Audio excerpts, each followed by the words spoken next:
মিষ্টি কেনার লেগে চলে আসলাম কড্ডা ব্রিজের কাছে। মিষ্টি কিনবো আজকে, অনেকগুলো মিষ্টি কিনবো। মিষ্টি কিনতেছি, হ্যাঁ মিষ্টিগুলো দেখতেছি আমির থেকে কেনা থাকে। তো এই রেট দিয়ে আসা লাগবে, এই রোড দিয়ে আসলাম। এরপরে ভেতরে ঢুকবো, মিষ্টিগুলো একটু খায়া দেখবো কীরকম হয় না হয়, তারপরে আমি মিষ্টিগুলো কিনবো। তো ভেতরে ঢুকতে দেখতে থাকেন আপনারা মিষ্টিগুলো কীরকম আপনাদের কাছে পছন্দ হয়। এটা কিন্তু কড্ডা ব্রিজ থেকে আমার এই দীপ্তি সুইটের কাছ থেকে আমার মিষ্টিগুলো কেনা। তো মিষ্টি খামতে এখানে আমি প্যাকেট করে রাখছি, ভিডিওটা করতেছি, তারা প্যাকেট করে এলাইছে। তো আপনাদেরকে দেখাচ্ছি এখানে দই চিরা পাওয়া যায়। আর আপনারা কেমন লাগতেছে কমেন্টে জানাবেন, আর একটা ভিডিওটা শেয়ার করে দেবেন, দেখাবেন। এই যে চিরা দেখতে পাচ্ছেন, এটা কিন্তু চিরা।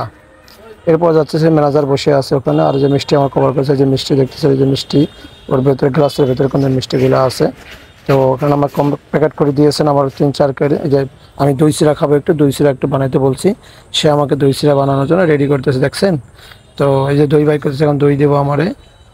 অনেক সুন্দর স্বাদ, অনেক সুন্দর স্বাদ কিন্তু দই চিরার। আমি কিন্তু দই চিরা খেয়েছি এবং আমার কাছে খুব মজা লাগছে।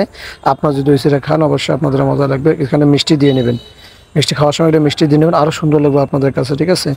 তো আপনাদের বলছি আপনার ভিডিওটা একটু শেয়ার করে দেবেন। দেখেন এই যে আমিত্তি, কত সুন্দর আমিত্তি, প্লাস এই যে দেখেন খাজা বানাইছে, আবার বড় বড় আমিত্তিগুলো আছে। তো আমার কাছে খুব ভালো লাগলো দেখে, পরিবেশনটা ভালো লাগলো। তো তারপর আমি একটা ভিডিও করলাম, না একটা ভিডিও না করলেই হবে না, যেটা কন্টেন্ট জগতে আছে, কন্টেন্ট তৈরি করতে হবে এখান থেকে মিষ্টি কিনতে এসে। তো আমরা যেখানে যাই সেখানে একটা ভিডিও দেওয়ার চেষ্টা করি এবং ভালো কিছু উপস্থাপনার চেষ্টা করি। ধন্যবাদ সবাইকে।